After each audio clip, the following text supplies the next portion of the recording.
स्वागत है आप सभी का हमारे एक और नए वीडियो में। अगर आप भी CUET 2026 के थ्रू किसी भी यूजी लो प्रोग्राम यानी कि आपका BBA LLB हो सकता है, BA LLB हो सकता है, उसमें अगर आप एडमिशन लेने का सोच रहे हैं तो ये जो वीडियो है आपके लिए बहुत ज़्यादा हेल्पफुल होने वाला है।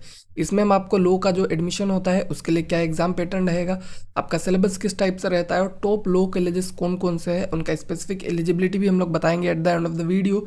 तो आप जो वीडियो में एंड तक बने रहिए। इसमें हमने सारे यूनिवर्सिटीज़ को कवर किया है, VHU हो गया, आपका इलाहाबाद यूनिवर्सिटी हो गया, सबको कवर किया है। तो आपको सब डिटेल जो है एक ही जगह पे मिल जाएगा। तो इस वीडियो को एंड तक देखिए ताकि कोई भी चीज़ को आप मिस ना करें, ठीक है। तो वीडियो में आगे बढ़ने से पहले मैं आप सभी को बता दूं कि अगर आप CUET UG का एग्जाम देने वाले हैं तो हम आपके लिए लेके आए हैं one of the best offer, जिसमें आप जो है कोई भी 5 ई बुक हमारे स्टोर से बस 99 रुपीज़ में ले सकते हैं, जो कि इंडिविजुअली आपको बहुत महंगा पड़ सकता है। और ये सारे ई बुक जो है मैंने खुद क्राफ्ट किए हुए हैं, सब एकदम पूरा बेस्ट ई बुक्स में क्वेश्चंस आपको बेस्ट मिलेगा, साथ में आपको मेरा सपोर्ट जो है वो भी आपको व्हाट्सएप के थ्रू मिल जाएगा। तो इसलिए आप जो है चाहे तो अभी जाके डायरेक्ट व्हाट्सएप से आप खरीद सकते हैं इस नंबर पे कांटेक्ट करके, या फिर आपको स्टोर का लिंक जो है डिस्क्रिप्शन में मिल जाएगा। तो आप जो है इसको जाके जल्दी से ऑफर को अवेल कीजिए, क्योंकि ये ऑफर जो है वो लिमिटेड पीरियड के लिए है, ठीक है।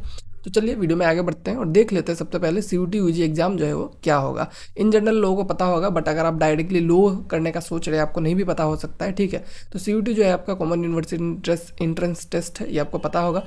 कंडक्टिंग बॉडी की बात किया जाए तो NTA इसको कंडक्ट करवाता है, जो कि आपका नीट वगैरह का एग्जाम करवाता है, वही मतलब ऑर्गेनाइजेशन है। और पर्पस का बात किया जाए CUET UG का एग्जाम क्यों किया जाता है, ताकि मतलब एक ही एग्जाम के थ्रू जितने भी सेंट्रल यूनिवर्सिटी से, स्टेट यूनिवर्सिटी से, प्राइवेट यूनिवर्सिटी से सब लोग जो है इसके थ्रू एडमिशन ले सके, ठीक है। तो ऐसा आप मत सोचिए कि बस आप सेंट्रल यूनिवर्सिटी में एडमिशन ले सकते हैं, इसके थ्रू आप जो है स्टेट और प्राइवेट यूनिवर्सिटीज़ में भी एडमिशन ले सकते हैं, ठीक है। तो काफ़ी मतलब फ़ायदेमंद एग्ज़ाम है और बहुत सारे यूनिवर्सिटीज़ कवर होता है, तो इसके थ्रू आपको बहुत फ़ायदा देखने को मिलेगा, ठीक है। तो उसके बाद अगर बात किया जाए आपका एलिजिबिलिटी क्राइटेरिया क्या रहने वाला है इस एग्ज़ाम में अगर आपको एडमिशन लेना है तो, ठीक है। तो एलिजिबिलिटी क्राइटेरिया में अगर देखेंगे, आपका एजुकेशनल क्वालिफिकेशन जो है, आप जो है क्लास 12 पास होने चाहिए, ठीक है, या फिर आप अपीयरिंग होने चाहिए 2026 में। अगर आपके पास ये एलिजिबिलिटी है तो आप जो है अप्लाई कर सकते हैं, ठीक है। एज लिमिट के कोई स्पेसिफिक एज जो है वो लोग मेंशन नहीं करते हैं। CUET में कोई भी इंसान जो है अपियर कर सकता है। इन जनरल जो है आपका मतलब मैक्सिमम कितना ही एज रहेगा, 22-23 साल रहेगा, तो उससे ज़्यादा एज लिमिट भी ये लोग नहीं रखते हैं, ठीक है। स्पेसिफिक एलिजिबिलिटी जो है आप उनके वेबसाइट पर जाकर चेक कर सकते हैं, और मैक्सिमम जो चीज़ें वो मैंने इसमें कवर किया है। कुछ अगर छूट जाता है तो आप जो है वहाँ जाके चेक कर सकते हैं, ठीक है। उसका अगर बात किया जाए एग्जामिनेशन किस टाइप से होता है, तो मोड ऑफ एग्जाम आपको बात किया जाए फुली कंप्यूटर बेस्ड टेस्ट होता है, ठीक है। पेन पेपर टेस्ट आपको देखने को नहीं मिलेगा, और ये वंस इन ईयर कंडक्ट होता है, एक ही बार कंडक्ट होगा।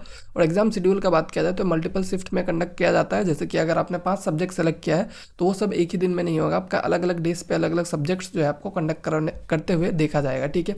एक दिन में मैक्सिमम 3 सब्जेक्ट हो सकता है, या फिर 2 या 1 सब्जेक्ट भी वो लोग कर सकते हैं, वो उनके ऊपर है, ठीक है। तो जो ये एग्जाम है वो एक ही दिन में नहीं होगा, इसका भी आपको ध्यान रखना है, ठीक है। और सब्जेक्ट का बात किया जाए 5 सब्जेक्ट मैक्सिमम आप चूज़ कर सकते हैं एक बार में, ठीक है। एक स्टूडेंट जो है वो 5 सब्जेक्ट में अपियर कर सकता है। उसके बाद अगर बात किया जाए आपको कौन सा सब्जेक्ट चूज़ करना चाहिए, अगर आप एक लो एस्पिरेंट है, ठीक है, अगर आप लो एस्पिरेंट है तो इन जनरल आपको, ठीक है, कौन कौन सा सब्जेक्ट लेना चाहिए। अगर आपको BA LLB BBA LLB करना है तो उसमें आपको कौन सा सब्जेक्ट लेना चाहिए, तो लैंग्वेज तो आपको एक लेना ही पड़ेगा, जिसमें मैं कहूँगा इंग्लिश लीजिए, ज़्यादा बेटर होता है, ठीक है। और सेक्शन 2 जो है आपका डोमेन स्पेसिफिक, तो जैसे अगर आपको BH में एडमिशन लेना है तो उसमें आपको डोमेन का कोई ज़रूरत नहीं पड़ता है, बट कुछ यूनिवर्सिटीज़ होते हैं जहाँ पे डोमेन वगैरह लगता है, ठीक है। तो आप जो है चाहे तो एक डोमेन कोई भी एक ले सकते हैं, हिस्ट्री हो गया, पोल साइंस हो गया, कोई भी एक डोमेन आप रख लीजिए ताकि आपको कोई दिक्कत ना हो, ठीक है। और सेक्शन 3 में आपको क्या रहता है, जनरल टेस्ट, जो कि आपको लेना ही है। तो इंग्लिश और जनरल टेस्ट मैंडेटरी है, चाहे तो आप एक डोमेन ले सकते हैं ताकि आपके पास ज़्यादा ऑप्शंस रहे, ज़्यादा मतलब आप अलग अलग जगह पे जा सके। और यूनिवर्सिटी स्पेसिफिक भी हम जब बताएंगे तो वहाँ पे आपको देखने को मिल जाएगा, ठीक है, कि कौन कौन सा डोमेन वगैरह कौन कौन सा यूनिवर्सिटी मांगता है।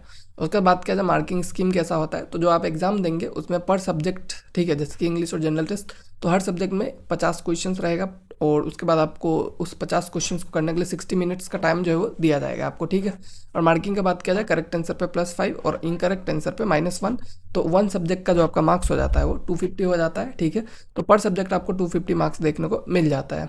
अगर आपको कौन सा यूनिवर्सिटी टारगेट करना है लो के लिए, उसका बात किया जाए तो सेंट्रल यूनिवर्सिटीज़ में आप देख सकते हैं BHU को आप टारगेट कर सकते हैं, one of the best university है। उसके बाद आपका यूनिवर्सिटी ऑफ इलाहाबाद है, AU, जो कि बहुत ही अच्छा है। उसके बाद आपका जो बाबा साहेब भीमराव अम्बेडकर यूनिवर्सिटी BBAU है, है, ये भी काफ़ी अच्छा है। और central university of south Bihar भी है, ये भी काफ़ी अच्छा ऑप्शन आपको देखने को मिल जाता है, ठीक है।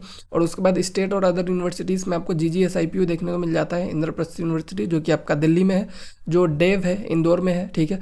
और doctor Shakuntala Mishra national rehabilitation university जो है, ये सब भी आप टारगेट कर सकते हैं। ये सब आपके टॉप लो कॉलेजेस है जो कि आप CUT के थ्रू जा सकते हैं। उसके बाद बात किया जाए कॉलेज स्पेसिफिक एलिजिबिलिटी का, अगर आपको मान लीजिए BHU में जाना है, BA ऑनर्स LLB में, इसमें आपको जो है लैंग्वेज में आपको इंग्लिश या फिर हिंदी दोनों में से कोई ले सकते हैं, और साथ में आपको जनरल टेस्ट जो है वो लेना पड़ेगा, ठीक है। उसका अगर बात किया जाए इलाहाबाद यूनिवर्सिटी का, ठीक है, तो आपको यहाँ पे इंग्लिश और हिंदी दोनों में से एक लेना पड़ेगा, जनरल टेस्ट जो है कंपलसरी है, और साथ में आपको कोई एक डोमेन सब्जेक्ट, यहाँ पे जितना भी दिख रहा है आप कोई भी डोमेन सब्जेक्ट ले लेते हैं तो आपका जो है काम चल जाएगा। इसलिए मैंने आपको कहा था कि एक डोमेन सब्जेक्ट जो है आपको लेना चाहिए।